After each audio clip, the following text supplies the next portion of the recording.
Small wins motivate you. Nakaka-inspire makita ang unti-unti paglaki ng savings mo bilang isang proof na kaya mo pala. Ito ay totoo.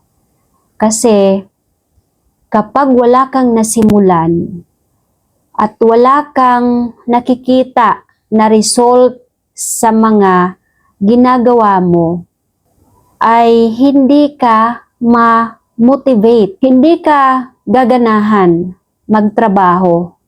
Kasi iniisip mo na, ay, trabaho ng trabaho, wala namang resulta.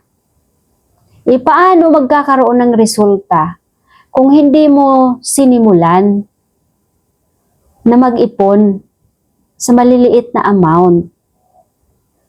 So para magkaroon ka ng energy everyday, magtrabaho, at magkaroon ka ng purpose, at magkaroon ka ng motivation, or ano pa ba yung pampalakas, kailangan mo pilitin na makapagsimula na mag-ipon para magkaroon ka ng disiplina at rason na para dagdagan, para dumami